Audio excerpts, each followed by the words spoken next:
Hey everybody, it's Colin and Jose. You're watching Talking Ball. As the banner says, welcome one and all to Talking Ball. Jose, how are you, my man? Doing good? Excited for? Yeah. Excited for tonight. Looking forward to it. I'm always excited when football's coming on. So yeah, very much. Same. Yep, absolutely. The games yesterday just got me more excited for our game today. To be honest, I was like, why can't we play today? But we'll get our match, and we're playing West Ham in their cup final. So, hey, you can go ahead and let everybody know there's something special about today's show. Yeah, we've got a special guest today. This young individual comes onto many shows and comments on many shows, and the comments are poignant because they stick out and people remember the comments that are made. This young person made an appearance this morning on a show with me and did really well, and people want to get this person to do more and more. So I thought to myself, why not? Let's ask the question, and this person has agreed to join us today. It's Ash. Ash is here. Hey, what's up, Ash? How are you? Hey Colin, hey Jose, thanks for having me on. I'm so excited to be doing this, especially just before the match. Helps settle the nerves. Oh no, yeah, I have to settle the nerves. I think I looked on my thing today, and this is my video 151, and I still get nervous. So yeah, that's good. That's part of it. That's good. I enjoy that part at least, and I think our players probably feel a similar way. It's like we're going out on the pitch, but obviously not as scary. But yeah, guys, West Ham today. Like Ash was saying backstage, I kind of stole it from her. We're playing West Ham in their cup final today. Just first, real quick, general feelings about everything. Ash, you feeling pretty good? I am honestly, I hate this game. I hate this game so much because if you watch the previous Crystal Palace versus West Ham game, West Ham are a terrible team. They play the worst football. But when they come to Spurs, for some reason, because it's their cup final, like you said, they're up for it, and it really it's the worst. Because honestly, Yeah. I would just try to get this game over with as quickly as possible. At least with like Chelsea and Arsenal, the games are good games. Like you're going at each other. There's tactical battles and things like that. There's actual football being played. In this, it's like I've said this earlier as well on a different channel. Like you can be 3-0 up against West Ham, and in the last 10 minutes they can score 3 goals and make it a draw. And so you never feel comfortable in that game, even when you're cruising. And I hate that feeling. I 100% agree. And in the past, it seems more too like the type of football they played was really like our kryptonite. That quick kind of route one, just straight up, long ball type stuff. We were really bad against that, and they just hate us so much. Jose, what do you think about it being their cup final? I mean, do you think that's going to give them any kind of an edge? Do you think they're going to be more up for it than our boys because of that? I don't know. I mean, we always used to say it's their cup final, but I don't know whether we can say it with the same breath, seeing that they won that big trophy last season. Okay, that's fair. They're gonna more say that it's our cup final is what they're gonna call it. However, I'm looking forward to the game. As you heard me this morning, I'm really looking forward to the game. I seem to be, providing two things fall in place, I seem to be ultra confident. I know it almost scares me. Your confidence kind of freaks me out, if I'm being honest. I'm ultra confident, but if two things fall in place, I'm ultra confident, and that is one: we play and we start because we're at home. Yeah. I've just messaged Adrian, by the way, because Adrian's going to the game, and I've just asked him, does he want to come on to the Cops? Because he's going straight from here to the game. So I just want to see if he wanted to come on, unless he's getting ready to go. So for me, two things fall in place for me. One is obviously we've got the crowd. We're at home. We've got the crowd. We're under lights. If we play and we start like we did against Aston Villa first half, and we play like we did against Manchester City second half, It's easy. It's easy. So for me, I'm confident. I mean, so you're saying all we have to do is put together a performance which we've never put together all season. We got to, for the first time ever, we got to put it all together, and it's got to be today, and we have to do it. No pressure. No, well, but I'll ask you both. Okay, so for me, in my opinion, this is only my opinion. I'll tell you my opinion in a minute. How long did we play well against Man City for? just to me, it was just. I mean, maybe a half. I guess you could confidently say a half. 30 minutes to a half. So would you say we played well in the second half then? Yeah. Okay. That's when it was. Yeah. Do you not think we played at all in the first half? No, we played football, and I mean, we scored a goal, obviously. So I think I kind of get. I mean, Chris moments in the chat. first half. Yeah. I suppose you'd call them moments. Like there was there was the occasional nice pass, or there was obviously the goal at the starting. But on the whole, I'd say we struggled to play out from the back. We were definitely on the back foot, and we were not, we were defending a lot for that first half. But I guess we did it pretty successfully. So, you can say that. So because Chris Peters has said 55 minutes, and the reason why I'm asking the question is because to me, big up Chris, by the way. To me, I think that with the Villa game, I thought we played well for 70 minutes, and then I felt that we got really leggy to the last 20 minutes. We got really, really leggy, and it's players that have been playing for the first time in the season, a full game, first time that they've actually all played together. There's a lot of variables in the game against Villa, and I thought we played for 70 minutes. But then I thought we played really well in the second half against Man City. But I thought, you're quite right, Ash, moments. So there were periods in the first half, moments, if you accumulate them together, would be a certain amount of minutes that we also played well. So the more we play with each other, for me, the more that we play with each other, and the more that we get used to each other, because this wasn't the first 11 that Ange would have selected at the start of the season, then I think it bodes well for us. And tonight, putting everything in the mix tonight, and we've got Romero back. We must cheer. We have Romero back. What if he gets red carded? I've already been thinking about doom scenarios in my head because that's the kind of guy I am, and I'm like, he's getting red carded tonight. He's gonna get a red card tonight, guys. But no, if that happens, I put that out in the universe, and it's my fault. But it scares me. He's a great player, but he does scare me. As long as he doesn't revert back to Romero of a year or two ago, that's great.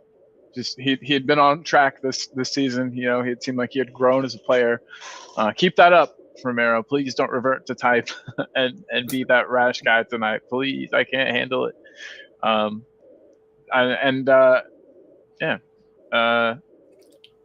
So is there any West Ham players in particular that you're worried about that get you a little frightened, that you think that might be hard for our team to deal with, Jose? No, ask Ash, because I heard what Ash said this morning. So go on, Ash. Ash. Yeah. So for me, the biggest threat, of course, is Ward-Prowse, and it's not just Ward-Prowse. It's because West Ham have a bunch of people who are good with the head. Like I can just see Souček scoring a goal with his head, and he's been good this season, Souček. And I think their wingers are pretty good, like both Paqueta and Mohamed Kudus. They're both pretty good. I saw Mohamed Kudus in the last game, and he looked sharp. So I think on the whole, they're actually not that bad going forward.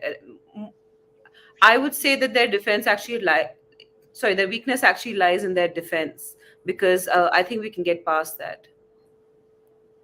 Yeah, that's definitely not a bad thought. Their defense probably is their weak point when you look at the team on paper, for sure. Jose, I'll pose the same question to you real quick. Actually, no, Adrian. No, welcome to Adrian. He just kind of snuck in here whenever Ash was talking. He's got the robe on. I said it in the comments. Adrian, are you in the robe? Underneath. Yes. Adrian's having his Superman Jan Vertonghen moment. Love it. Oh my God. I wish we could have more of those moments, Ash. I miss him so much. I saw you say in the comments that I knew you was going tonight, Adrian. I even said before the show started that we may not get to see Adrian and Ellie because they'll be going to the game tonight. So I saw your comments and I thought to myself, Adrian, because you're going, let's get you on, mate.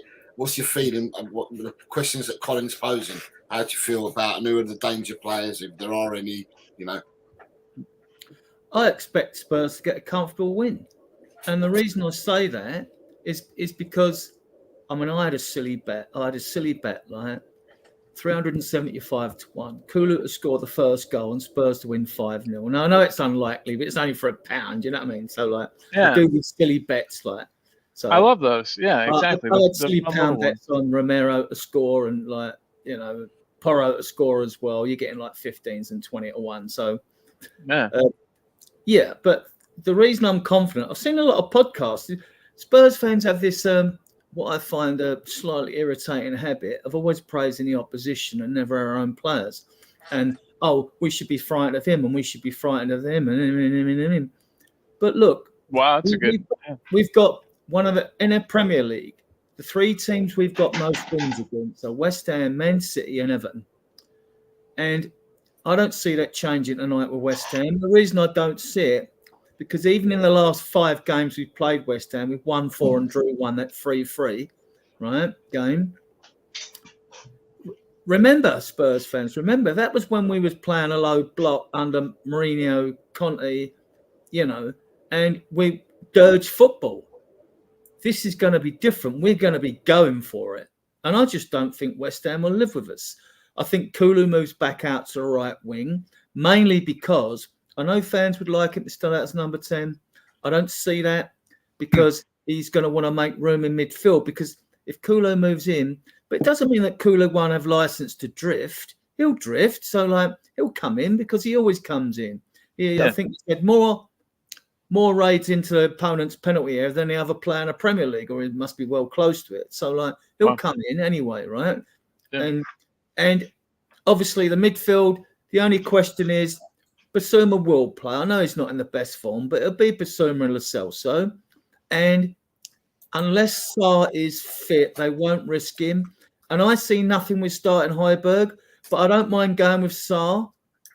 I mean, you never know. He might surprise us again and play Brennan Johnson there, because West Ham are going to play a low block. So he might go well attacking. And he could play... or he plays Kulu, or he does play Kulu in midfield, Brennan Johnson on the right, and Gill gets another game. Other than that, I think it'll be Son, Johnson, and Kulu up front. And I think the midfield 3 depends if Sarr's carrying a knock and he wants to risk him or not. If he's fit, to me, he plays, right? With Basuma and Lo Celso. And obviously, Romero comes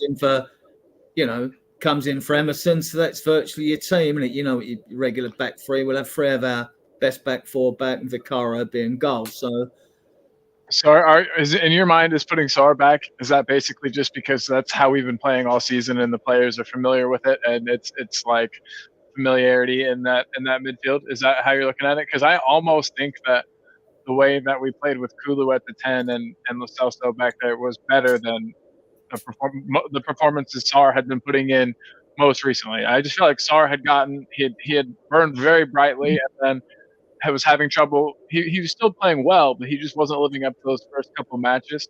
I don't know. So is putting Sarr back in just because it's what the players are familiar with? Well, I don't know what Sarr's ceiling is, but to me it's astronomical when I look at him. The kid's got so much talent. He's technically so much better, and than Højbjerg is. And if he's fit, you play him because he can be the counterweight if Basuma still hasn't rediscovered his form. I mean, I get that. I think that'll help. And I just think, although Højbjerg helped a bit, Basuma did improve a bit second half. He hasn't been great, but, class is permanent, form is temporary. I mean, I think that Basuma will get his mojo back. It's just a question. It just hasn't quite clicked. Maybe he's one of those players who has time off and he just struggles to find his form again, whereas other players can just hit the ground running. I don't know, I really rate Sarr, I do, but So we'll see. I mean, and Kulu, everybody knows I love Kulu. So I think Kulu's effective wherever he comes. I mean, in some teams, you could just give him a free roll, let him do what he wants, basically. But he just gives you that added protection on the right. He gives Porro a bit of stability on the right when he comes back. I mean, Agreed. if he wasn't playing against Man City away, we would have lost that game. That's how important he was to us, in my opinion. Yeah, absolutely. His strength is immeasurable. You know what I mean? Like his strength, I feel like is something that doesn't get looked at enough, or appreciated enough by fans. So in answering this question, then Ash, who did you say were the players to be most worried about? In West Ham's team? Yeah, it's West Ham's team, yeah. James Ward-Prowse and Souček. Souček, that wasn't even a player I had thought about. Wow, good call. Very good call.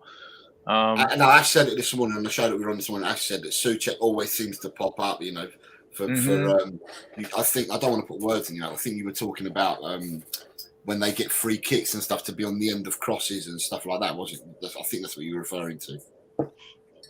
Makes sense. Makes sense. We haven't conceded that many of those this season though, which is good. You know, knock on wood, of course, that stays that way. But we haven't really been giving up tons of goals off the corners. I don't know the exact stats, but it doesn't seem like that way at least. I don't know. Fingers crossed that we can continue that today. You know, James Ward-Prowse is just a different gravy in terms of being a dead ball specialist. But yeah, I do his agree, delivery is gross. Yeah, we should big up our players. Like Sarr, I know Ange confirmed that Sarr isn't playing this match. He's playing like he'll be fit for Newcastle. But even without Sarr, I think Kulu should still stay in the midfield.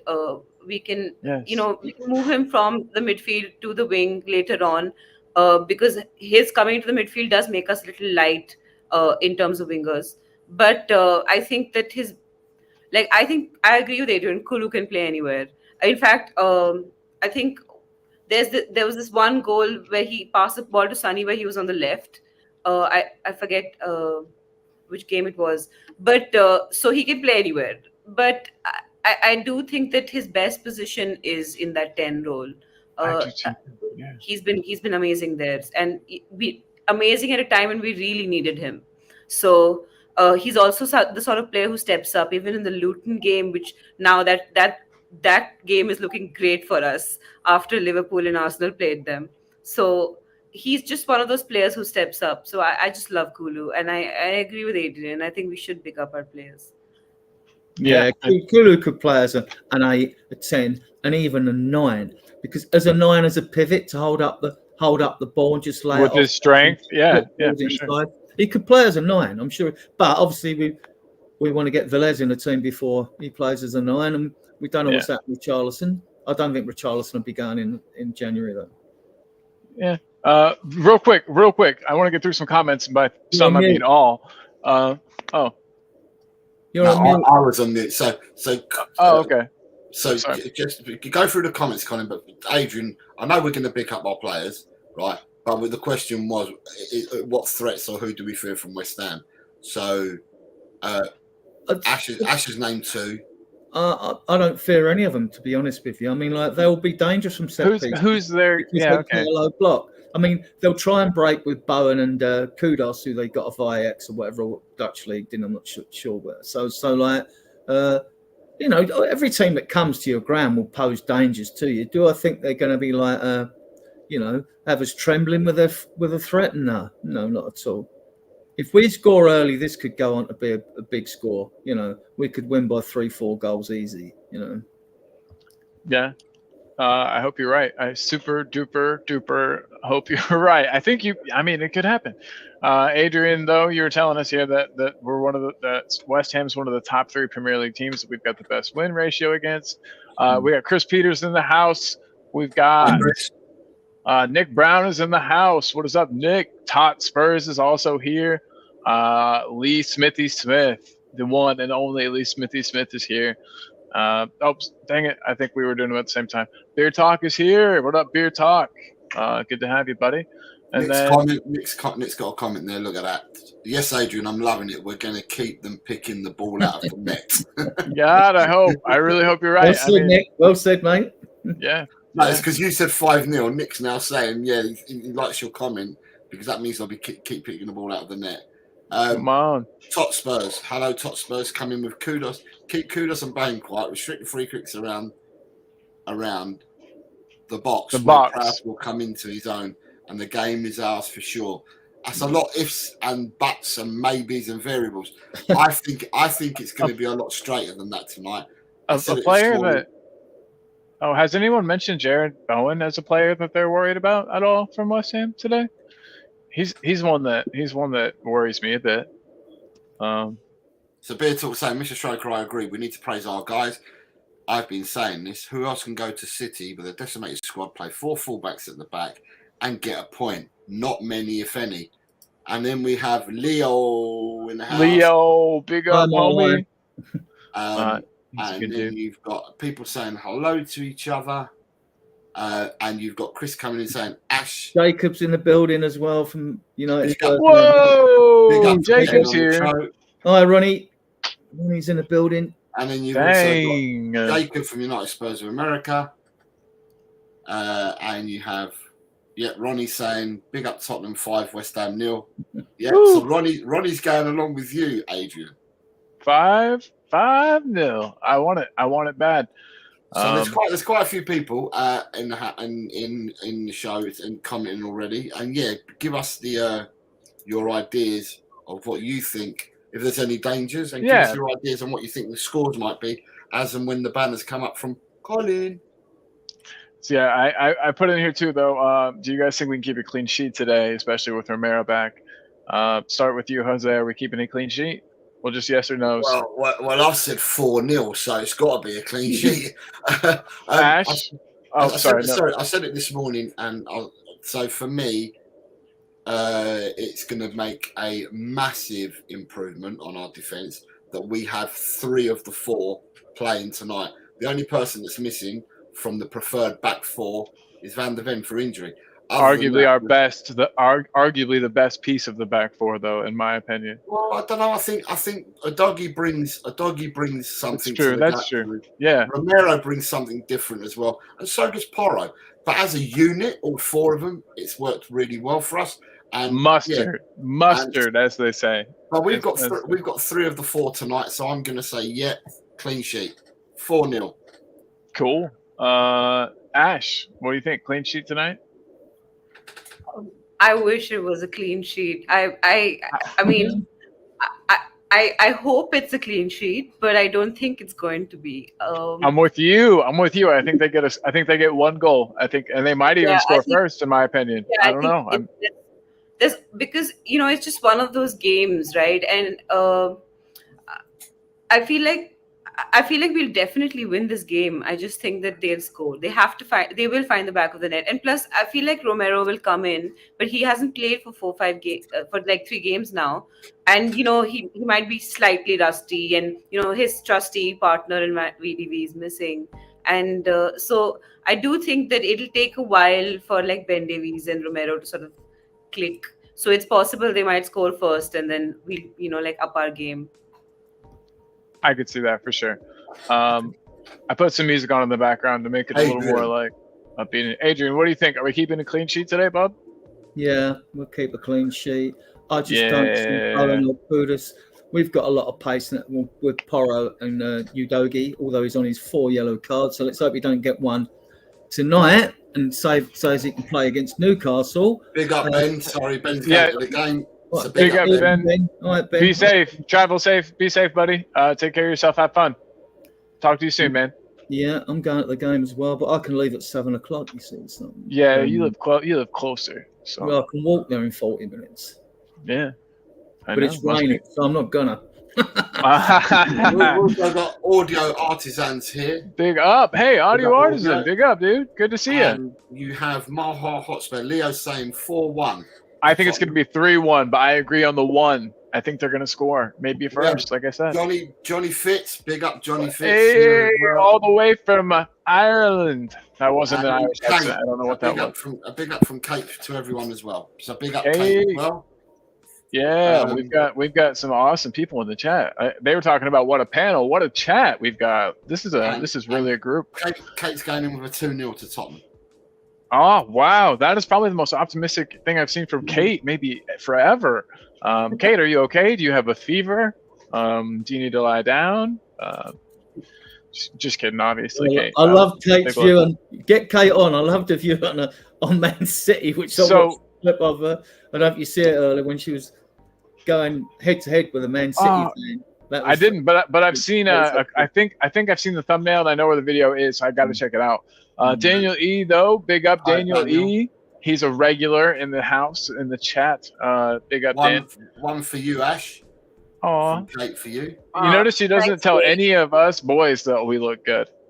Hey, yesterday on Kate's show, I was the only one defending Colin and Jose. I was everyone was talking about the lovely ladies. I said Colin and Jose are lovely too. They bathed and everything.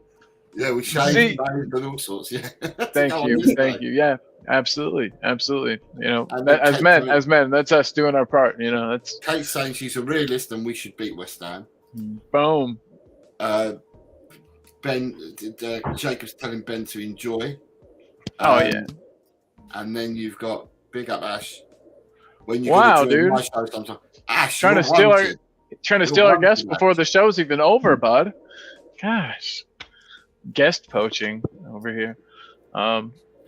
Yeah, Man City are cheats, says Kate. I'll have to watch the video so I can fully understand what's going on here. But yeah, they showered and everything. So we have caught up with the chat. Nice work, partner. Nice work. So real quick, you guys, do you think it's pretty obvious Ben Davis is going to be the one in the center with Romero? Yeah. Yeah, definitely. I mean, he's on the left. He's naturally left-sided. So Ash, you agree? It'll be Romero and Davis. Yeah, it makes sense. Yeah. The only reason I could see Emerson is just because he's got more pace, but at the same time, it would be weird asking him to play not only a position he doesn't really play, but on the other side. So Jose, you also agree that it'll be probably most likely Davis?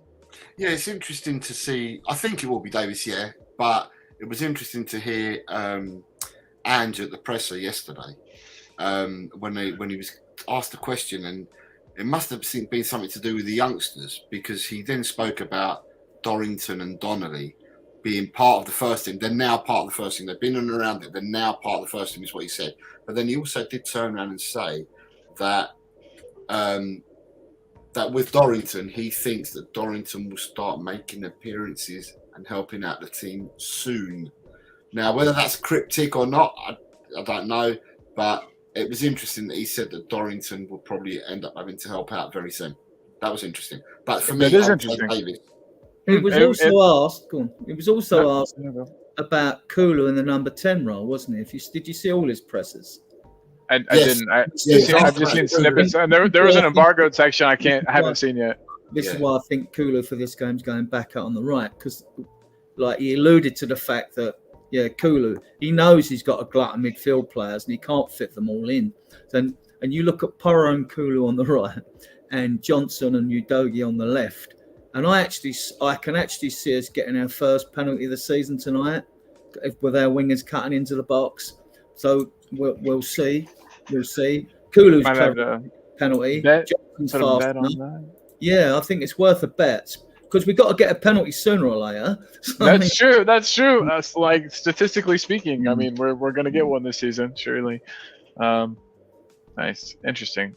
And I like the fact that Dorrington is in his mind, because I've watched the academy games and like, he looks good. Out of the ones that look mature enough, like, we've got the stature to play in the Premier League. I mean, Ashley Phillips is a bigger unit. He's 6'4". You know, he's a man. You know what I mean? So, yeah, I mean, it would be crazy to see him tonight. It wouldn't be totally out of character, I don't think, for Postecoglou. You guys don't stop winning. I mean, you never know. I mean, he might give Donnelly more time today. I mean, I think Donnelly's got about 6 goals and 11 assists, and the youth team are unbeaten. I mean, not beating the trophy because they played against Peterborough and they got beat. They got whacked. They just weren't on it on a day, either that or they were out-muscled. You can read into it both ways, you know? A little bit of both, maybe. Yeah. And young Mike, he's younger, man. My God. I can see Dorrington playing. He's 6'3". He's not too bad in the air. He's not the best. Sometimes he makes mistakes in the air, but mostly he's all right. And he's good on the ball. So he's the sort of player I think Ange would like. But I do think I don't think he's going to play this match. I think that they might maybe bring him on against Forest or something after we've played so many games. Perhaps that'll be where he sees his debut. I can see that. That makes a lot of sense. Sort of second half substitutes, really. It's to blood them slowly. See them coming in.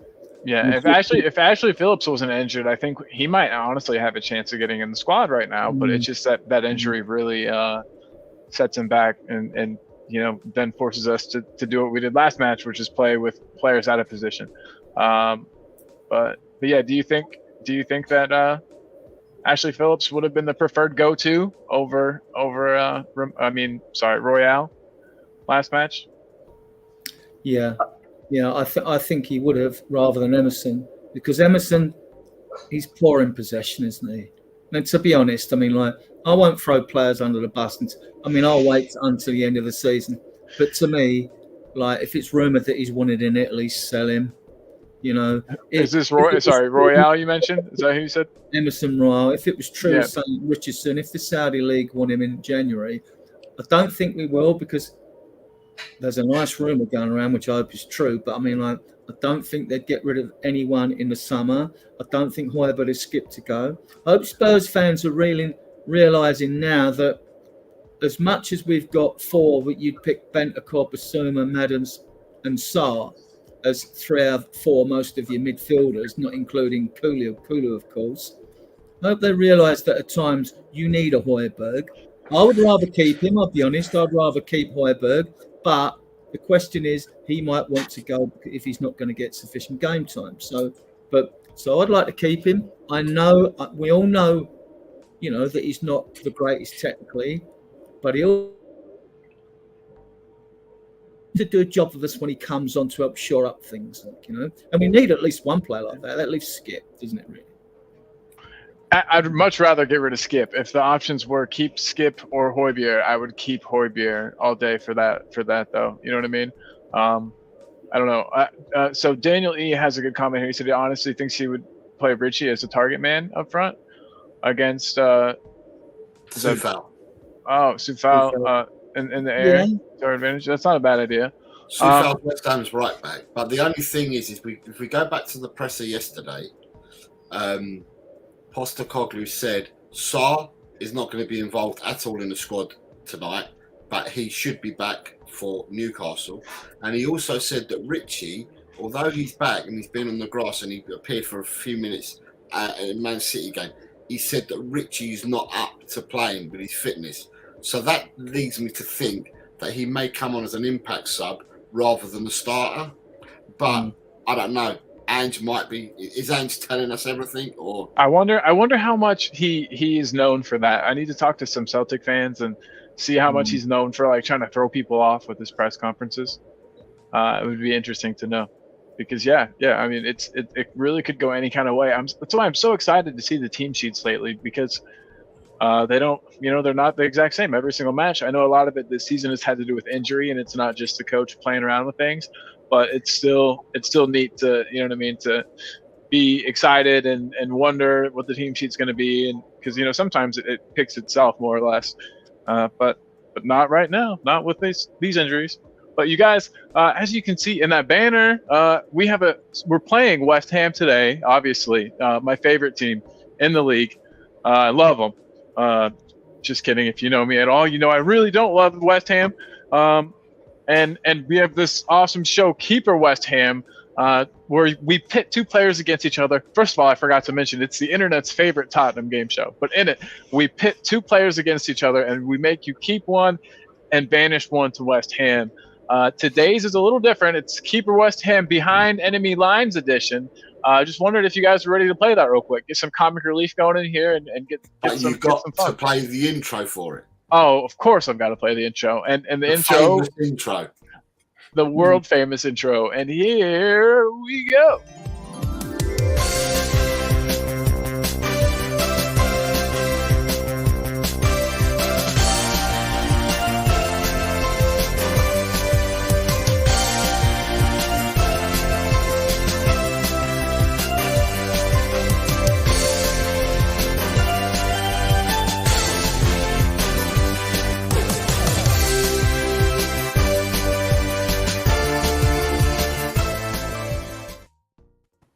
All right, everyone. It is me, Colin, your host of Keep or West Ham. As I mentioned before, the internet voted, and it is their favorite Tottenham game show. Don't ask me where I got the statistics, but it was the sample size was huge. Trust me, it a lot of people were asked. In today's edition, though, I called it Keep or West Ham Behind Enemy Lines. And you'll see quickly what I mean by that. So if you guys are ready. So normally, like I said, and as usual, there's going to be two players. You have to keep one, send one to West Ham. The difference today is one of those players comes from West Ham. And I've tried to pick players from West Ham that I think are actually players that I would like to see at Spurs. Given all things. Just when they were, like rumored to us, we were rumored to Bowen, and have him in the past. And Kulu isn't the most loved player, so that's why I picked this matchup here. We can go ahead. We'll start with Ash. I mean, is there anything? Do you budge at all? Are you Kulu all the way, or do you think Bowen would be a good addition to the squad? I mean, is he superior? Who do you keep? Oh, Ash, you're muted. My bad.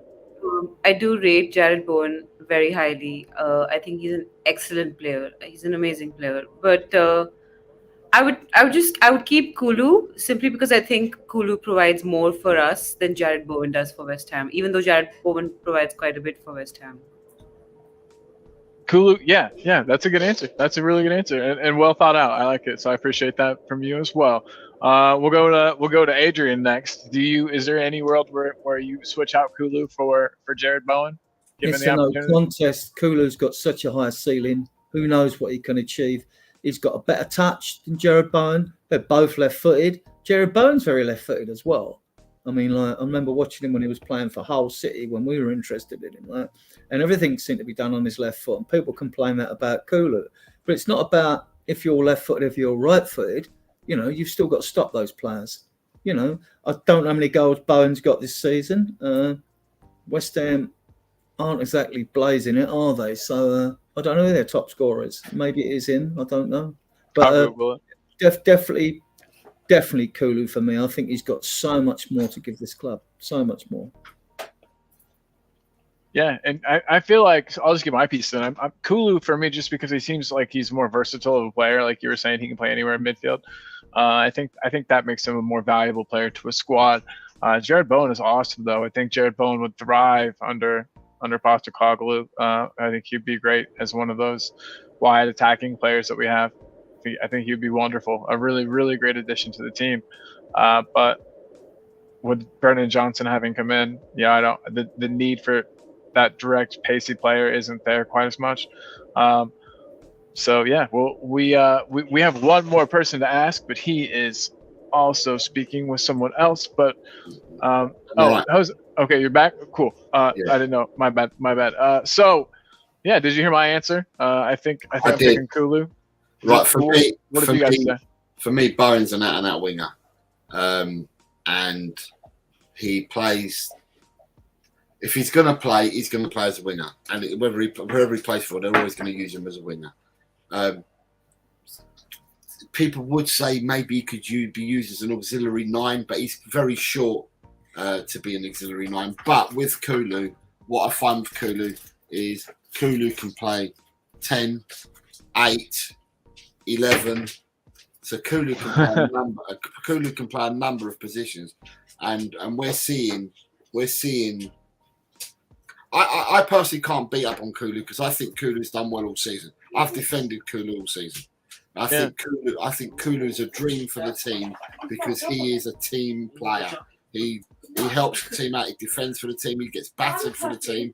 But now, because of injuries and circumstance, he's been moved to the middle, and he's looked absolutely different class in the middle as well. So for me, a bit like Adrian said, the ceiling hasn't been even touched with Kulu. So for me, it may sound biased, but I'm not being biased by what I'm saying at the moment. What I'm saying about the two players, I would keep Kulu. Yeah, I don't think that doesn't sound biased. I don't think you're biased. I agree as well. So with these, we always do too. I think everybody. Let's see what everybody in the chat has to say here. So we've got startup. Wow, these go forward. So we've got Mile High saying that's a toughie. Oh boy, it even goes further back. All right, here we go. So Beer Talk says keep Kulu. Wayne Bonner, Kulu. Ronnie wants Bowen, and I thought this might go this way. Daniel E really rates Bowen. Keep Bowen, says Kate. Who would have thought Kate would say that? Ben Kaufman says keep Bowen, class winger. Dirty Sanchez says Bowen is clearly better, and I'm Spurs. Bowen is so dangerous, says Kate. Not much between them. I think Bowen would be good in an Ange team, but wouldn't swap him for Kulu, says Audio Artisan. Cool. So we've got some on the other side here. Kate says decent, but not on the same level. And then Dan E can see Bowen going to Liverpool and Salah leaves. Keep Bowen. Wow, you think he's that good, eh? Leo says that's a toughie. It's a tough one for Leo. Nick Brown says sticking with my 2-0 prediction. Bowen is like a talented Craig Bellamy. I'm not sure. I don't remember Craig Bellamy enough to know the joke, to get the joke. But I said Bowen, but it's close. Kulu is a great player and gets too much hate from Spurs fans. Big up, Ronnie. I agree. He really does. He offers a lot. Bowen is a much more clutch player than Kulu, though. It's not even a debate. Daniel, we'll have to see, because you told me we were going to get spanked by City the other day. So Kate says that Kulu is great in the middle. Bowen is excellent on the wing. Keep Bowen, says Leo. I knew this one would divide. Kate wanted Bowen when he was at Hull. Yeah, he was wanted by a lot of people. We were linked with him. Sit Kulu central and Bowen wide. They'll ruin teams, says Wayne. Big up Wayne Bonner, by the way. Wayne Bonner in the house. Big up Wayne. Always good having you here, my man. Kulu is more versatile. Exactly, Beer Talk. That's what I was saying. Exactly. 100%. Yeah, he is. By the time Salah is gone, Bowen will have already been moved. So what are we saying? Is that a 50-50, or did Bowen slightly edge that? I think Bowen slightly edged it. Yeah, I think Bowen edged it. Okay. All right. So people have slightly gone for Bowen over Kulu. Right. Something you weren't expecting. Well, no, I didn't. It's not what I was expecting. Like when we were setting the show up, I said for me, I've got my opinion on both players, and for me it was an easy decision to make. But you put it to the chat and to the panel. So yeah. We got one more. We got one more for the panel. Paquetá versus Bentancur. Ash, do you like these? Because you're smiling in the background. No one can see you, but I can. Do you like these ones? Yeah, I love this one. Bentancur is my favorite Spurs player currently, so there is no competition here. Paquetá he's great. He's quite skillful. He can be dangerous, but Bentancur gets it. He's just like Kate says, he's different gravy. He's just he's just class, and he'll prove that once he comes back from his injuries. I do think I think they're the same age as well, so I don't think there's a difference in terms of ceiling. I'm not sure. Paquetá might be slightly younger. It's very close. Let me Google it.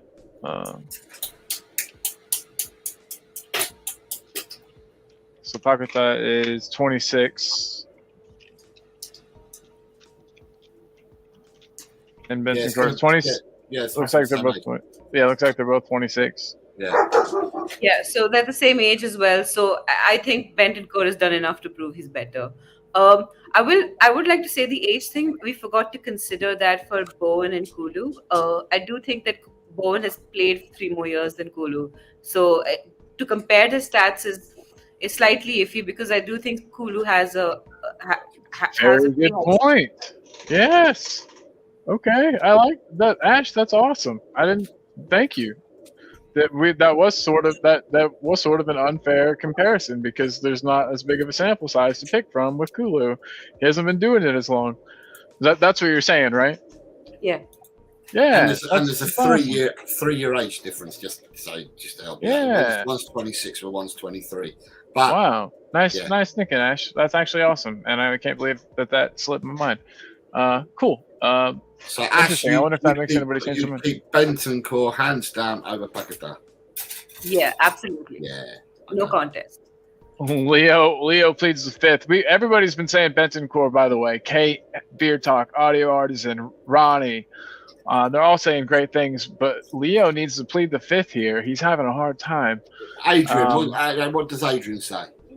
My man in the row. Every day. He's more effective. He's more dynamic. He's more of a midfielder that you want in the team when the going gets tough.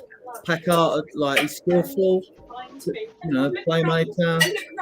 They're different in style, really. Bentancur can be box to box. He's fast, Bentancur. He is fast for a midfielder. He's our fastest midfielder easily. I just all round, he's just built for the Premier League. He's just perfect for it. Whereas Paquetá is one of those players who will be in and out. Same as Ward-Prowse. Everybody raves about Ward-Prowse, but before he moved to West Ham, even earlier, the only time you ever heard about him was when he was scoring free kicks. But Paquetá's the same. I think he can be a bit lightweight, whereas Bentancur isn't. So to me, Bentancur all day long.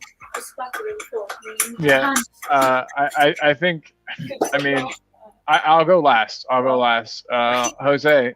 I think it's obvious. Do you know what? When we were setting up the show, there was 2 players that we discussed, right? Mm-hmm. And I said the playing styles were better off putting Bentancur up against Paquetá because of the playing styles. But what I'm going to do then, because it's going to be hands down, you and I are both going to go for Bentancur. Yeah. I think Bentancur proved up until he got his injury. So do you think we should do the other one that I was talking about? And the 27 minutes against Aston Villa, Bentancur proved to me that had he remained fit, Bentancur would have been world level. To me, he was just under world level, but to me, if he gets a run in the side, to me, it'd be world level. I just think he's absolutely brilliant. He's a 6, monster 6. He's a monster 8. I reckon even Bentancur could play 10 if he had to. So I think Bentancur is an absolutely fantastic player.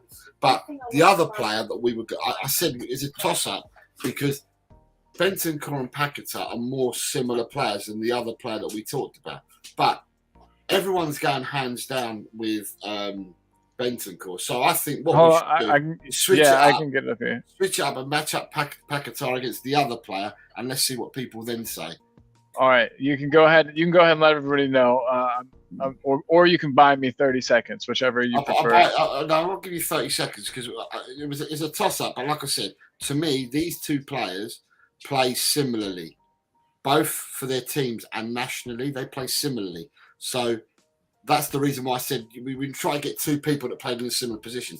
But because it's hands down Bentancur, right? I'm not saying it won't be hands down the other way around. Maybe hands down. I'm not sure, but we could drop Bentancur and stick the other player in there if you want, and see what people's thoughts are then. Yeah, I'm saving it right now. Okay. Call it test. So, and then what we'll do again, we'll go with Adrian and then with Ash. Gotcha. Yeah. Yeah. You might see like a little. There we go. No, that's not the person we were talking about. What? Okay, who are we? Well, no, it was meant to be when we talked about it in the chat. We talked about Paquetá and Bissouma. Oh, okay. Well, Bissouma, who I discussed with you, because I said, but to me, Paquetá plays more a Bentancur, But I thought Bentancur would win hands down, so that's why I said let's throw in Bissouma. Well, okay. We'll just tell everybody Bissouma. Okay, so Adrian, if it's Paquetá or Bissouma, what's your choice then, and why? Both of them haven't. I mean, Bissouma's not been with us long. Paquetá's not been at West Ham long. It's you'd have to make both players in good form. Paquetá looked good in France. And Bissouma looked good at Brighton before he came here. I don't think there's a lot in it. So naturally, my bias would lean towards Bissouma. I think Paquetá with more competition, as he's more of a playmaker, in my opinion. More he would be more up against Maddison than he would against Bissouma. But I don't know what the others. That would be a hard. I mean, yeah, but Maddison would walk away all day long in that one. Yeah, but you sometimes no you have to competition. pick slightly different style of players. Otherwise, you know that it's going to be just a complete walk away, because Maddison would just walk all over him, wouldn't he? He totally would. And I mean, Bissouma is a creative player. He can definitely not play in that 10 role, no way. But he is creative. And Bissouma's sort of a cross 8-6, isn't he? And some people reckon he isn't a 6. Some people think he's more of an 8, and some people he's more of a 6. He is. But look, I don't care about the numbers as long as they play well for us, But no, I'm biased. So because I'm biased and it's them two, I'm going for Bissouma. Yeah. I like it. Ash, yeah, we'd love to hear your opinion You're on on this. mute, Ash. You're on mute. Sorry. That's okay. If you'd asked me good. like 4 games ago, I would have definitely said Bissouma. But I think right now, just based on current form, I'd have to go Paquetá. Simply because, with Bissouma, his form goes up and down, and he's a class player. I wouldn't take that away from him. But sometimes, in the starting of the season, he looked almost press resistant. It was ridiculous, the way he was playing. But I do think that form has tapered off, and I do think that Bissouma's lows are worse than Paquetá's lows. So when Bissouma's having a great game, it's possible he might be better than Paquetá. But overall, I think Paquetá edges it. I also think that Bissouma has a few things technically that he does really well. Like he carries the ball really well. He covers a lot of space. He runs into space. So in that sense, he's great to sort of play with. But I do think that technically, overall in his game, Paquetá is better. Dang. I'm reserving the right to go last since I put the picture together. So, how's that? For me, Paquetá, for me, I don't see him as a shining star at West Ham. I haven't done last season. It was his first full season last season. I haven't seen him as a shining star this year. I haven't, apart from maybe the odd goal that he scored where I think, wow, that was a good goal. But the wow moments, I haven't had that many in a season and a bit from Paquetá. Where with Bissouma, early part of this season, I thought there were some wow moments, and more than one. And there were some wow moments with him. Bissouma, when he's on fire, he can wriggle his way through. He carries the ball and he wriggles his way through, passing through tackles and on the press and stuff like that. He looks really, really good. However, when he tried to do it against Man City the other day, we conceded our 3rd goal from him trying to beat 3 players, which I never thought he'd get through. You'd have to be Houdini to get through the players, how close they were to him. And at the beginning of the season, he was getting around players, when now he's not so much. I'm hoping that he comes back tonight, and he comes back and he hits form, and he becomes the Bossuma that we want him to become. We need it. For me, I've had more wow moments from Bissouma than what I have from Paquetá, so I'm going to keep this. So I'm going to say kind of the same thing. I think that Bissouma is a rare type of player. You know how Adrian was saying, is he a 6? Is he an 8? There's kind of arguments over where his best position is. The other player that I can think about that was like that was one Moussa Dembele, who kind of did both those positions together at the same time. I see similarities between the two of them. I really do. I know that Bissouma is obviously not Moussa Dembele, and people are probably mad at me for even saying their names in the same breath. But I do see some similarities there, especially like you said, when Bissouma's on. He's not always on, but when he is, he's got a calmness. He's got a way about him. He's hard to get the ball off of. He moves vertically. Dragon These Nuts is in the house. I said, well,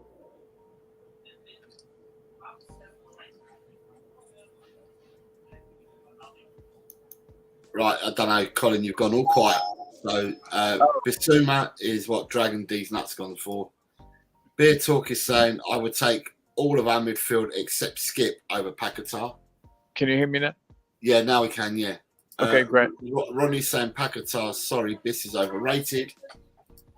Wow. Ronnie's next comment is Bissouma is not in our best midfield, which is Sarr, Bentancur and Madders. And then you got people saying hello to each other. Beer Talk, Pat doesn't make our 11, even with Benta and Madagoat out.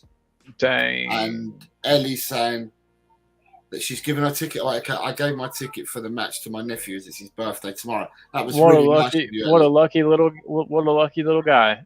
I'm not sure how old your nephew is, but I'm imagining that he's like 10. So I know I'm probably not correct, but good for him. Good for that little guy.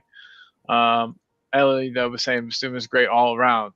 Paquetá is very exciting, and tech skills are better. Yeah, and I mean he's got like a long shot in him. So does Bissouma. I don't know. I think that they're comparable, and I think Bissouma wins out. But that's just me. And I know that he's had a bad last couple of games, which I think kind of taints people's view of him. But he's had a career much longer than these past few games, where he's shown that he's can do the business. So it's Bissouma for me. But guys, I think that concludes today's edition of Keep or West Ham Behind Enemy Lines. That was wonderful. Ash, that was your first Keep or West Ham. First of all, what did you think of the intro? I absolutely love that intro. I could watch it all day. It's the best. Perfect. Yes, thank you so much. I think it's a bit cringeworthy, to be honest. Well, that's the whole point. Sorry, Adrian. Bring the cheese, Jose. You have to bring the cheese. Cheesy. Exactly. I wanted it to look like a game show from like the late '80s, early '90s on like that public access that TV. looks more like the 1970s. Forget about the 80s and 90s. That looks even older. That looks like the 70s to me. Perfect. Well, we nailed it then.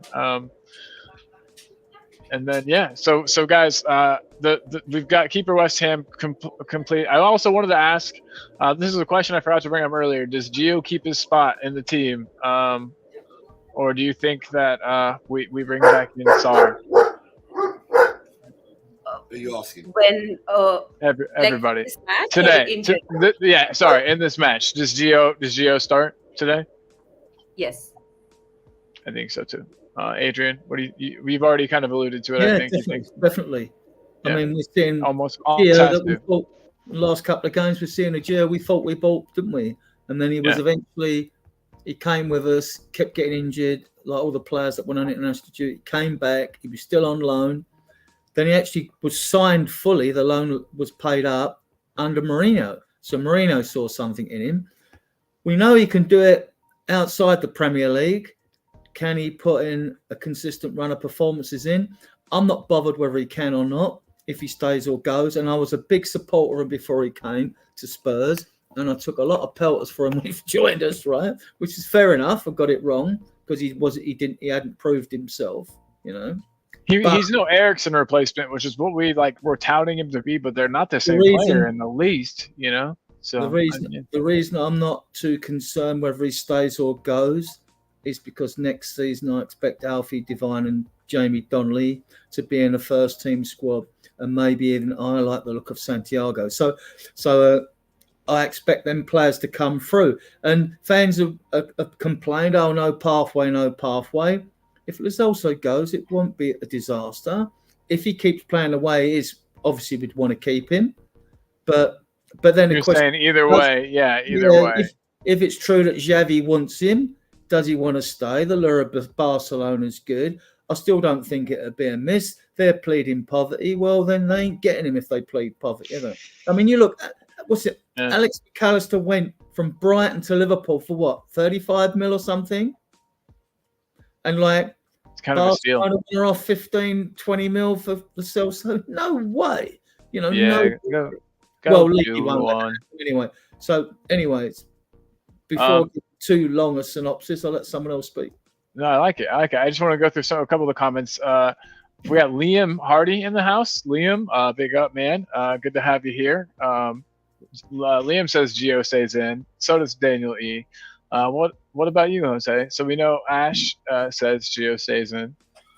To me, on footballing and technical ability alone, from the players that I've seen so far this season, if the people are fit, then for me, it's Gio, Bentancur, and Maddison in your midfield. From the players that I've seen so far this season, for technical footballing ability. That would be one heck of a midfield. The 27 minutes I saw against Aston Villa from Gio and Lolo playing together, they played effortlessly. They balled to each other. They were passing. They were moving, creating spaces. They were putting players passes to other players as well. Aston Villa couldn't get near us for 27 minutes with them two on the pitch. Maddison wasn't playing that day, but yeah, Maddison is your number 10 there as well. On technical ability and what I've seen so far, they're the best three formation on players that I've seen so far this season playing in the midfield for Tottenham. So for me, Gio, as I said this before, much maligned, was brought in by an attacking manager, then played under, or was then purported to played and not played under three defensive managers. Then we sent him out on loan. Then we heard all the stories how well he was playing at Villarreal, how well he did for Argentina, and he was a vital cog. And then everyone got the hump and said, oh my God, we don't want the player because he's not doing it for us, he's doing it elsewhere. Well, now he's got away from it. He's not injured anymore, and he started his first two games. Long may it continue. I wish him a really successful and fruitful season because it helps Tottenham Hotspur. Yeah, for sure. And I mean, I hope he has more good seasons and stays with us. I mean, and he might. He very well could. On the form that he's on, he, like you said, he gets into our midfield, even with everybody healthy. I agree with that as well. Kate's saying that, we need a Bissouma type player though, Jose, with the strength in the midfield with Maddison's back. But I countered and I said that you think Bentancur is that. Bentancur, I've seen Bentancur play for Uruguay at 6. Bentancur is a monster 6. Bentancur is a monster 8. And I'd go as far as saying if you needed it in an emergency, he could be your 10 as well. I think Bentancur is that good. It's not only because he's a Tottenham player. I think that Bentancur would be courted by bigger clubs because he is quality. Pure quality. Big up Ellie. Ellie is helping out the channel, bringing people in. We appreciate you, Ellie. I've sent her the link just in case she wanted to come on because she's not gone to the match. So if she's watching and she wants to come on, I've sent her the link. So another kind of more fun thing. Everybody here thinks, I think out of all of us that we're going to win. I've said 3-1. Where do you guys see goals coming from today? I real quick, I want to get mine in. I see Sonny getting on the score sheet. I see Gio continuing his scoring run, and I see Christian Romero getting a goal on his return. Those are my 3 goals for Spurs. And then I see us getting scored on by Paquetá. But that's my full. You don't have to go as in depth as that. But where do you see goals coming from today? Like, do you guys think that it's going to be the Sun show against this West Ham defense, or do you think things will be a bit more spread out? We can start with Ash. Do you think? I think, like you said, and I've been saying this for weeks now in every game, and at some point I will be right that we'll score a pen. We get a pen, we'll score a pen. Sonny will score the pen. So that's his goal. I think Kulu will get a goal, and I think, as I said earlier, Souček header for West Ham 1. Hey, real quick, I just want to say I got Rakesh's comment up here. Finally got to see Ash live as an Indian Tottenham fan. It's amazing. Rakesh is a good dude. Thanks for being here, Rakesh. And nice to see the love. Love it. But okay, so and then I was trying to get that up there. So I heard that who's going to score for them. But you said where were the Tottenham goals coming from, Ash? Sorry, can you repeat that? Sunny Pen and Kulu. Sonny Penn and Kulu. So you and Adrian both should go put a couple dollars on getting a penalty today. Well, you've got Ash coming in with 2 goals, Colin's coming in with 3, I'm coming in with 4, and Adrian's coming in with 5. I hope that we're all right in what we're saying, but that West Ham get 0, because that means 2, 3, 4, and 5 means you get the victory because they got a 0. Yeah. Son loves a goal against West Ham. Mind you, he probably loves a goal against everyone, but I mean, no, he does. I remember the one, the equaliser he got at Wembley, and he always seems to score a spectacular. No one's going to take the penalties off him as his captain now, not even Maddison when he's fit. So, and if we get an early goal, it could be a very relaxing night for us fans in the stadium, and the fans are going to be really loud tonight. So as usual. So, I'll see Son scoring. I can see Kulu scoring, and I think Brennan Johnson I just don't think they'll be able to cope with their pace. Last 3 times, like I said earlier, we played a low block against them with Conte and Mourinho, but we still won 4 out of those 5 games and drew the other one. We've got such a good record against West Ham regarding league wins anyway. Yeah. Unless we self-imploded like we did against Chelsea or whatever, I can't see West Ham. I don't see them scoring. I just think we'll just pin them back. They'll feed on scraps and if they can get a free kick for Ward-Prowse and try and make something happen from there. But I'm very confident about tonight's game. I'm gonna ask you, Ash, will we be smiling tomorrow? Yes, definitely we'll be smiling tomorrow. I think. There we go. Ash said it. We're all going to be smiling tomorrow.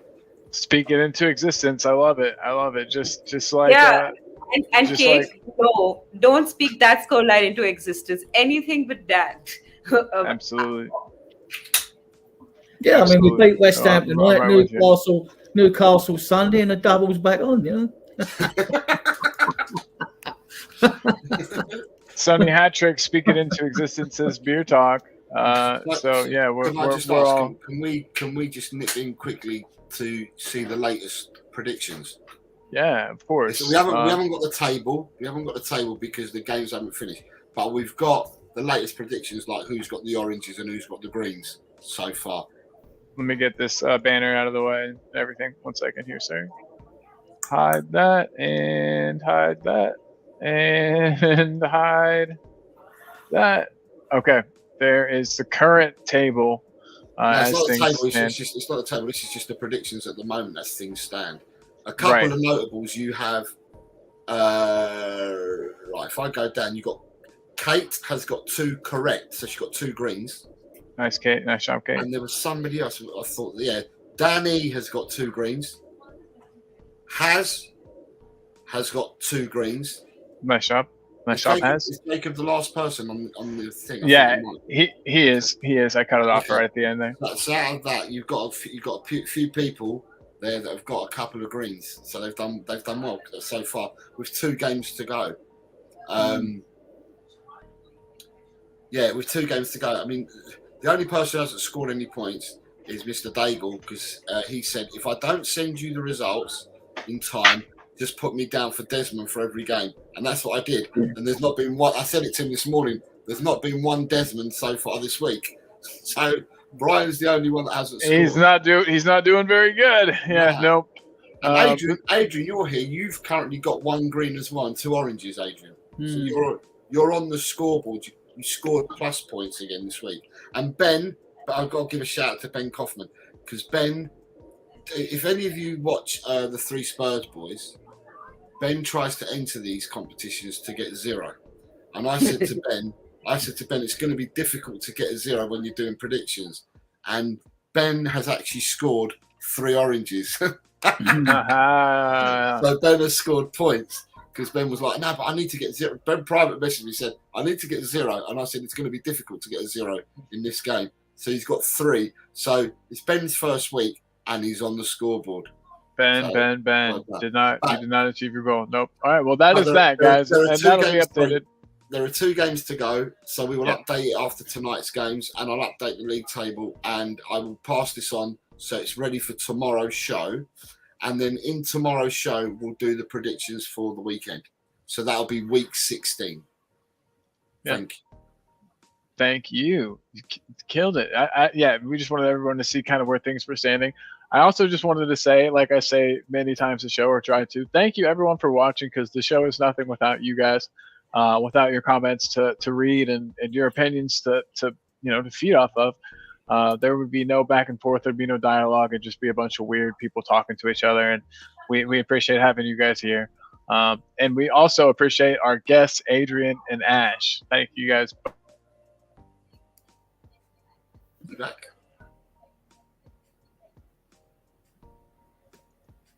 Are you back, Colin? Sorry, I froze up there for a second. Can everyone hear me okay? Yeah, we can. Thanks for having me on. Good deal. So we've gotten pretty close to the end of the show, but there's a section, Jose, that you brought over from your channel. If you want to, I'll bring up the image if you want to kind of preview it and let everybody know what's about to happen. But it involves corners. Oh, sorry, that's the wrong one. It involves corners, and this is guest corner. Ellie actually messaged me and said to me, "Are you not going to do guest corner? You're going to do guest corner." So I said to Colin, we'll do guest corner again today. Adrian's already done it. He's been a guest on the show. Adrian also has done it in the chat. But Ash is new, so it'd be interesting to get one of Ash's, because then people get to know Ash better as well. And everyone in the chat, we tell you to do it as well, because we read out what your thoughts are. So guest corner is just basically for each individual to tell us why they supported Tottenham, what made them become Tottenham supporters, a moment in time that they've got a memory of Tottenham, good or bad, and it's just for everyone. And you can only do one, because Adrian used to get run away with it in the chat and used to give us 2 or 3 in the chat. And Adrian on the show used to give us 2 or 3 as well. But we only need 1 today, Adrian, again. And but what we'll do is, Ash, would you like to start, or do you want someone else to start? I'll start. Okay. Awesome. So, why I support Spurs is during my childhood, my brother and I, we had mates who used to support Spurs, and they converted us. So I've been supporting Spurs for the last, say, 20 years almost. Favorite moment, I think, has to be the Gareth Bale hat trick, the Inter 3-1. That was I mean, I have lots of moments, but the Gareth Bale hat trick 3-1 against Inter, that was amazing. I think that was 2010, if I'm not wrong. Also because we'd been mucking about in like the Europa League, and it was just great to sort of be in the Champions League and go on that amazing run. So the Gareth Bale Inter hat trick. Boom. That's a solid one. That's a really good answer. Really good answer. So I guess Adrian, you've got a recent one. Have you got one from the vaults for us? Yeah. What are we getting? What are we getting? What are we getting today from you, Adrian? I'm going to go to the vaults because Yeah. Spurs history. In 1963, I was 8 years old, and Spurs, after winning the FA Cup in '62, beating Burnley, entered the European Cup Winners' Cup. Spurs got through to the final against Atletico Madrid, who'd won it the previous year. Mackay was injured, and people doubted whether Spurs would give a good account of themselves. The final was played in Rotterdam. Spurs beat Atletico Madrid 5-1 to lift the trophy. Remarkable scoreline. 2 goals from Greaves, 2 from Dyson, and 1 from John White, who was sadly killed being struck by lightning on a golf course, wasn't he? So it was the first European trophy a British club had won in '63. We were the first to do that. So, and it was just exciting as an 8-year-old. You know, it was sort of hard to take in, like watching the double side, because you're young and all the excitement was around you. You know, the excitement still carried on. You know, so that's the fond memory, winning that Cup Winners' Cup, and looking at the old photos now. You can see them. I've got loads on my page, which we will plug at the end of the show. Good call. Thanks for reminding us, Adrian. We will get everybody over to Adrian's Facebook page, where you have over 27,000. Is it 27,000 or 17,000? There's a 7 in there. About 12,700, I think. 12,700. Okay, I knew there was a 7 in there somewhere. Everybody, we'll definitely point you in that direction, so you also can become members of Adrian's page. So we so I guess that leaves Jose and I. Jose, do you wanna go next? I was thinking about this the other day because someone asked me the question. Okay, I'm not going to give it away, but I was given.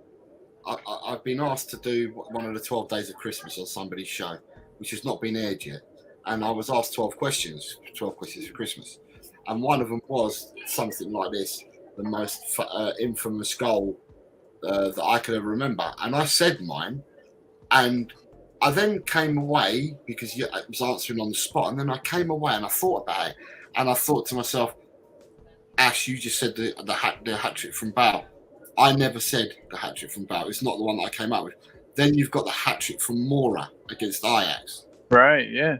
I'm not giving away my moment that I gave in the 12 Days of Christmas. But I actually came away and thinking about it, and I thought to myself, bloody hell, there's loads of goals that Tottenham have scored that are iconic, that stay in my memory. So one of the iconic moments for me, and I can't remember, we scored. I think it might have been Liverpool at the Lane, Adrian. We won 1-0, and Hoddle scored a volley. I think it might have been in the second half. He scored a volley straight into the top corner. The one when Hoddle's in the air when he hits the ball. Yeah, that's the one. It's Liverpool. Similar goal against Bulgaria as well. I think I recall him. For Tottenham, he scored against Liverpool. I think it was. Was it Liverpool or Forest or whatever? I'm not sure. It was one of the European giants at the time, and we beat him 1-0, and he scored a volley, and he was in the air as he scored it. It got played out on the right, and he's volleyed it in from like the edge of the corner of the box straight into the top corner.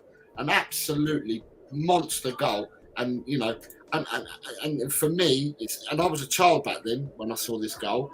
I was young, when I saw the goal, and for me, it was absolutely brilliant. And I can remember it as a child, beaming my smile and beaming that Hoddle scored such a great goal. But as I said, when I was thinking about it, after doing this show that I've done for somebody, I thought about it, and like I said, there are so many different moments, aren't there, Ash, that remind you and make so you think. many. And obviously, Adrian, slightly older than the rest of us, would have even more memories than what we've got. And a lot of the time, Adrian would tell us a memory that we wouldn't even know, like he's done today. So, well, a lot of Spurs fans, with your Hoddle analogy, I mean, a lot of Spurs fans would pick out the goal against Watford when he did the Cruyff drag back. And and the chip. I mean, but Hoddle summed it up himself without being Big Eddie, because he's a modest guy. He said he was a scorer of great goals, not a great goal scorer, but he was a scorer of great goals. I mean, on his debut away at Stoke, 17 years old, he scores.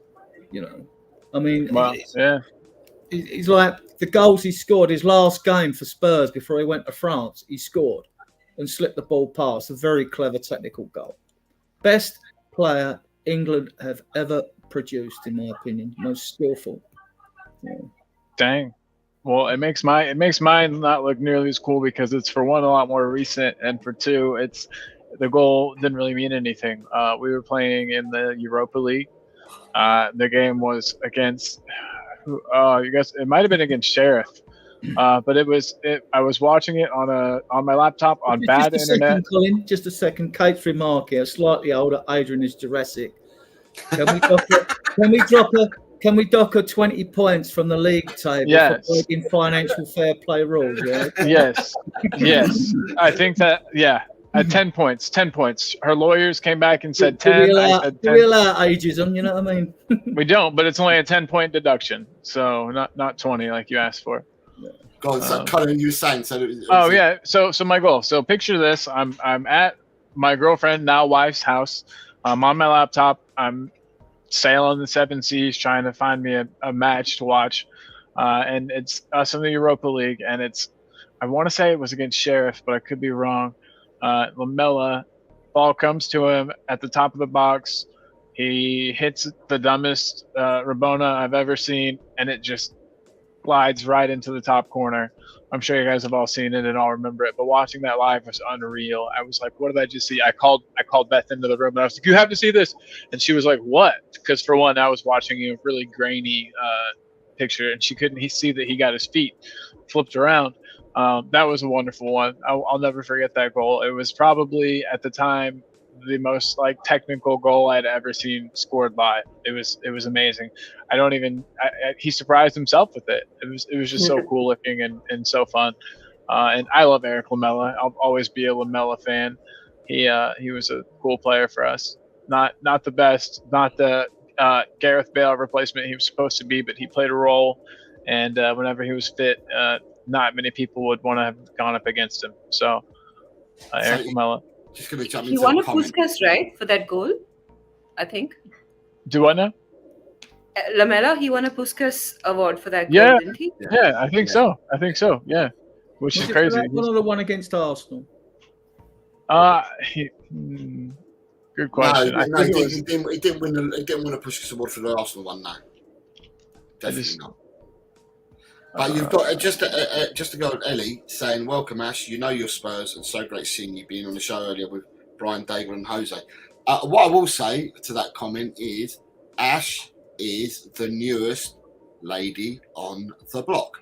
We have some great female. Oh, hey, sorry. Can I? Yeah, sorry. Arsenal was the Puskas. He did not win anything for the one against Asteris Tripolis, or however you pronounce that Greek team. He won against Arsenal, did he? Yeah, and the one he didn't even get nominated for the one in the Europa League. I thought that one was better. Me too. I'm sorry to interrupt you. Oh, do you want to know why we have the Puskas Award for the best goal in European football? Yeah, yes, we do want to know why. Ferenc Puskas was one of the trio players who played for Real Madrid in the 60s, won European Cups. I'm not going to go on about 50s. We'll do that later. And he really was the Messi and Ronaldo of his day, because Puskas scored 618 goals in 619 games, right? 84 of those goals were in 85 international matches. He was known as the Galloping Major because that was his rank in the Hungarian army. I don't know if it was an honorary rank or whether he served or whatever. Dang. So that was how the Puskas Award became, because of his phenomenal goal scoring record. That front three of Real Madrid, Puskas, Di Stefano, and Genta. I mean, like in the 60s, they were unstoppable. Yeah. Right. So we found. So as I was saying, thanks, Adrian. But as I was saying, we've got Ash is the newest of the ladies in the Tottenham fan base on YouTube, and yet we have got some magnificent ladies within our community. So my mom, for example, and your mum's another one. Yeah. So Ash, welcome on board, and the numbers for the ladies are growing. Good deal. Good deal. And then going back, you got Lee Smithy Smith saying Dele's goal against Palace. The flick over. Oh my! There was almost a goal just like it at the weekend. There was almost that exact same goal happened. I'll have to figure out where I saw it, but I remember being like, oh my god, that was almost like Dele. But anyway, it wasn't in our game. Just Kate saying Gazza's free kick against the Scum. Every time, love it. Lee Smithy Smith's coming with another one. This is what I said. Some people come in with more than one. So Lee Smithy Smith has come in with one already, and now says Bale's volley against Stoke City. We'll allow it. This is the goal that I think I was talking about. There's so many iconic goals, but my favourite ever was Hoddle versus Man United. We said Liverpool Forest. I know it was a team that was playing in red, so it could have been Man United, because then you've got Who's New saying versus Man United in 1979. You don't see those hanging in the air volleys anymore. Audio Artisan says Lamella's Rabona versus Scum was utter filth and class at the same time. Just a shame it meant nothing in the end in terms of the result. Ronnie has come in and said Hoddle's last goal for us versus Oxford. What a goal. That was a good goal, Ronnie. I remember that, yeah. You've got Adrian, you've got a defender. You've got Adrian as a wise man who knows his Spurs history. I'll speak to Kate for that remark, Adrian. There you go. There you go. We won't be allowing ageism on our channel. Audio Artisan is coming in with Freddie Canute scored some wicked goals for us back in the day. That's a name I had forgotten all about. Kate is the Rabona versus Arsenal. Kate is also Ash is another just a girl who loves Spurs and welcome on our channel anytime. Boom. Big love. Everyone, we've got to spread the love. Join the other 3 girls, Ash. You can be the new Spice Girls, you know what I mean? You've got Ellie saying Lamella's that Rabona versus Scum. Oh my God. Sonny's versus Burnley also won a Puskás Award. Yeah, we got two in the team. Ellie's reminding us that Puskás was once Angie's manager. Yeah, small footballing world. Yeah. And then you've got Kate's going to message you, Ash. You then have Evening All, Smash the Likes, Ride Your Bikes, Hope It Hikes, and Come On You Spurs from Chris. And Chris Meta Football TV. Big up, Chris, big up. And then you've got Who's New saying there are 2 videos. One says Man U, the other says Forest. Probably it is Forest. I knew it was a team playing red, and I was a youngster at the time, so. But it's just a memory that sticks in my head that made me smile as a youngster. So that's we've got a bit of chat. Go on, Ash. Go on. Today was the day Son scored that Burnley goal. Oh, really? Like all those years ago today? I saw it on my YouTube feed, my Twitter feed. It came up the day today, and it showed Son's Burnley goal. How many years ago? 3 years ago? More? 4 years? I think 4 years. Was it 19 or 21? It could only be. I don't think it's in 20 because there was a crowd at the time, weren't there? So it could only be 19 or 21. Yeah. Wait, okay, 21. It happened in 2020. 20. Okay. 20. Well, 20. Did we have crowds? Oh, yeah. We would have had crowds coming back, wouldn't we? If it's December, because the pandemic started earlier on in the year, didn't it? Correct. And then you've got Chris Meta Football saying, "Hi Ash, welcome to the community." So I mean, I don't know. Ash is full of beans because Ash has been around today and worked, and you've had a day of work as well. Yeah, Ash is doing it all. I'm about to do the same. I'm about to go to work and then try to watch the match while I'm working, which isn't going to be easy. I'm not gonna. I shouldn't say this. Hopefully, no one I work with watches this. I don't think anybody does. They probably won't be my best calls ever. Hopefully, nobody needs to in-depth tech support help today because I'll be like, I'm gonna have my laptop right here. Here's my work computer. Here's my other screen, so I'll be able to just kind of turn and check it out, and yeah, it'll be good. Sorry, I cut you off. Ash, you've been everywhere. You've worked today. Cockerel Doodle Doo.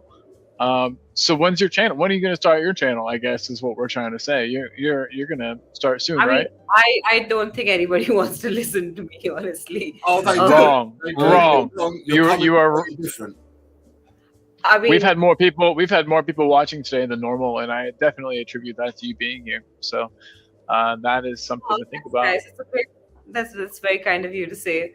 I probably get fired if I start a channel because I don't think I'd have the time to do it. But I mean, let's see. If I ever did start a channel, though, I think I would start a channel in Hindi because a lot of Indian Spurs fans, they don't understand the English content, but they do want their own content. So I think if I did do something, I would do it in a regional language. That would be wonderful. That would be so cool, and 100%. Yeah, you should really, if you do have the time, even if it's only like, a show every 2 weeks or something, just something that you could, even if you pre-recorded it or something you could do, that would be really impactful and helpful. That'd be awesome. Much respect. That's a great idea. What time will it be for you tonight, Ash? I presume it'll be tonight. When the match starts? You mean? Yeah, for you. 1:45 a.m. Wow. 1:45 in the morning for you. We're Yeah. almost we are almost exactly 12 hours apart from each other. That's crazy. It'll be In on at America. it'll be 2 in the afternoon for me. And it's weird how there's a 15-minute gap in certain time zones. There's a weird 15-minute it'll be off by 15 minutes. I'm not sure. Adrian, don't we kick off at 8:15 tonight? Yeah. Yeah, it's a 8:15 kick-off English time tonight. Oh, is it really? Hold Yeah. on. So game Tottenham. So the game kicks off in 2 hours and 45 minutes. So we're 11 hours apart. It'll be 2:15 for me. Okay. I don't know why the extra quarter of an hour. Normally they're 8 o'clock kickoffs, aren't they? You know. Well, no, I think Amazon do it at 8:15 because the games are either 7:30 or 8:15, and that's what they did yesterday, and that's what they did. I think the 2 games on Tuesday night were both 7:30. Yesterday they had 4 at 7:30 and 2 at 8:15. Tonight it's 1 at 7:30 and 1 at 8:15. They must have done their on different channels. They've done their math and found out what time gets them the most viewers and stuff. They know what they're doing. They're not No, dumb. they don't care about the fans. I mean, today I think they announced the fact that we play the FA Cup against Burnley on Saturday the 6th. Is it Saturday? No, it's Friday now. It's been moved to Friday. And the kickoff is like 8 o'clock or 8:15. And like, understandably, the Burnley fans are up in arms. They've got to get down to Tottenham, the 3,000, which they'll take, obviously. I think it might be more for FA Cups, normally 3,000 for league games. And we give away, and then they've got to go back. So by the time it's 10 o'clock or whatever in the evening later, they've got to go back up to the northwest, like, you know. So they keep doing it. They keep doing it to football fans. It's wrong. It's wrong. It is absolutely No need for right. it even. You know, there's no need for it. For sure. And you guys, so as we begin to wrap things up, just real quick before we go, there is a segment, news you can use. If any of you guys have any news or any rumors you've heard or anything you think that is important for other Spurs fans to know, now would be your time to kind of blurt it out. Adrian, I don't know if you've heard anything about team selection tonight or anything like that. I sure haven't. I've been looking. Do any of you guys have any cool news? Heard anything about the match? Heard anything about possible starting lineups? Ange did mention in his embargoed press conference that even if Sonny's there, we'd need another striker. So I like that. That's cool. Yes, I haven't seen the embargoed section. Yeah, that's awesome. So sweet. We'll definitely have to check that out. We're being linked with so many centre backs now, which is good. 2 at Everton, obviously Godfrey and Bramworth, whatever his name is, the younger one. And Ange in his conference, I think he said that he wants, if he brings players in, he wants them to be younger players. So you're looking at 24 and younger. Really. I really want that one. What Godfrey? I want Godfrey. I feel like he fits into that age group. I think he's exactly like. Let me see exactly. And if they're starting, whether this, I hope this one gathers gravitas. I mean, we're looking at 3 of them. As you've got. Elinor Jr., I think that's how you pronounce his name, the winger, the left winger. And we're also being linked with Vlahovic now. No way, get out of town. I don't think we play a game where Vlahovic would be. I think playing up front handball would suit him to the T. He hasn't had the best of times at Juve since he took his move there. He really hasn't. You know, one of them. And we're being linked with so many other players, so you know. But yeah, I'm glad that the news on the centre backs is gathering pace. You've got the use also around, didn't you? I don't think we're interested in Matey at Bournemouth now because he's injured, and that leaves Tosin. We've been linked with Mark Guay. We're not paying 60 million for Mark Guay. That's not happening. We could get cheap deals on Godfrey and Bramworth or whatever his name is because Everton are in dire financial straits, you know. Juventus are skint, so wouldn't surprise me if we took the young winger. If we did get Vlahovic, I reckon they would sell for about 60, 65 mil. We don't really know how much money's in the kitty, do we? Yeah, I got a kitty right here. Yeah, there's no money in it. So yeah, there's a few other centre backs we've been linked with. Nelson crops up again from Galatasaray.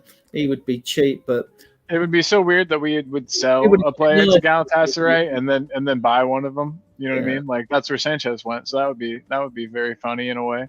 Yeah. And it's funny that it's looking like Sanchez would be a good player to have right now too. I feel like Sanchez would be helpful, and he looked like he had impressed in the high line. I don't know. Sanchez leaving over Dyer is a weird one, but I guess we just really were working on that clear out and thought that we would be okay until January. I don't know. The link with other wingers is I don't know so much because Ench said in a previous press conference, you never know if they're just trying to put everyone off the scent, though. You know that we've got enough wingers at the club. You know, even though like you know we've got injuries, we've got enough wingers, but Perisic will be going, and we're waiting for Solomon to come back. So we've got 4 wingers and more, and that's without the ones in the youth teams. Like so, I don't know. I wouldn't mind Vlahovic. I wouldn't mind him at all, actually. So just before we wrap up, I'm going to go through the comments. So, Tots versus Pedro Mendes goal that never stood versus Man United from the halfway line. Whose news has come in with Celtic almost signed Puskás, but he got banned for not returning to do national service during the Hungarian Revolution. There you go. I didn't know that. Me neither. That's great. Talk saying Samuel Illing Jr., please.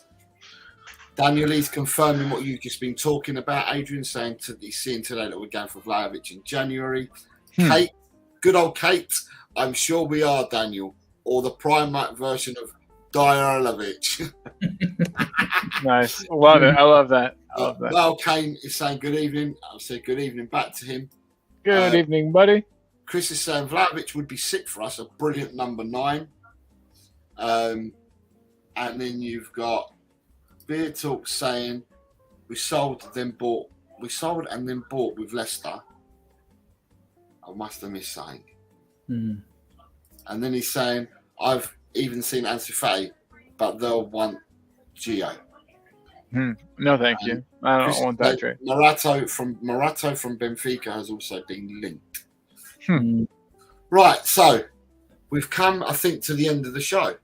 We have.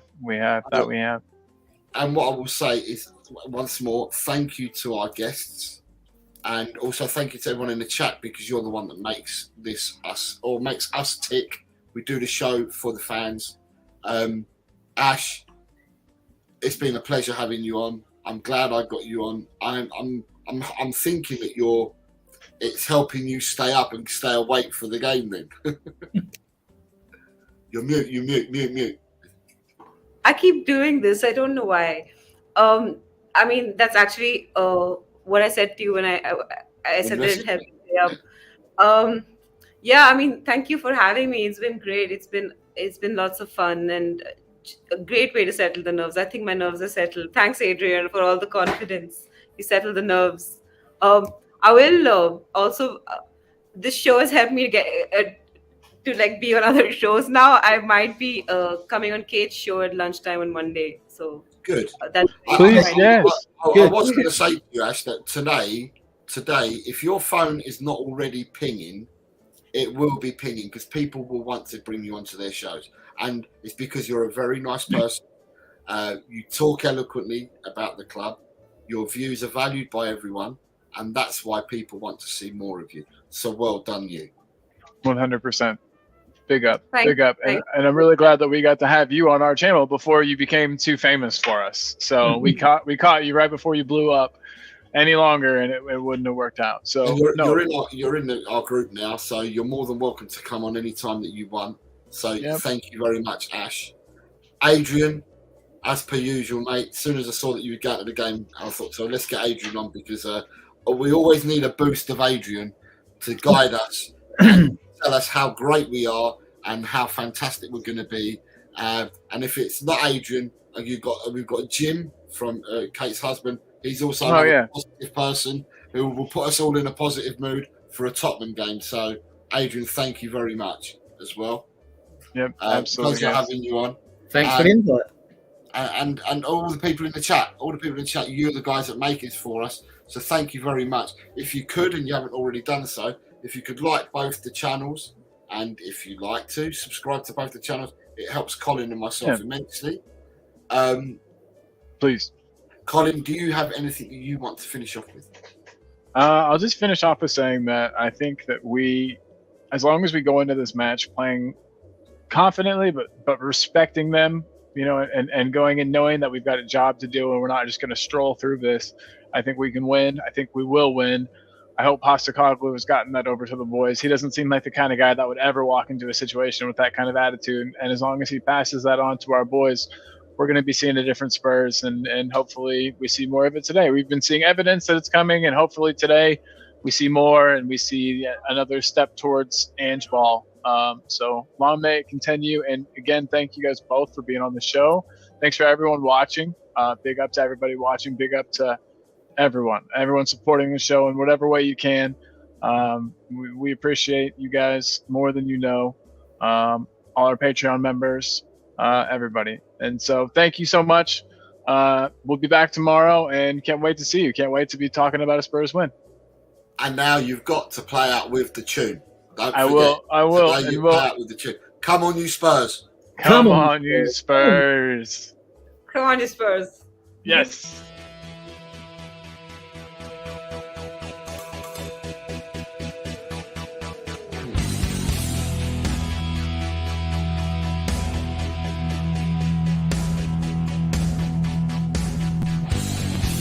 My team has got James Madison. James Madison is what we need. Whoa, thank God we got James Madison. This kid plays ball like you would never believe. Whoa.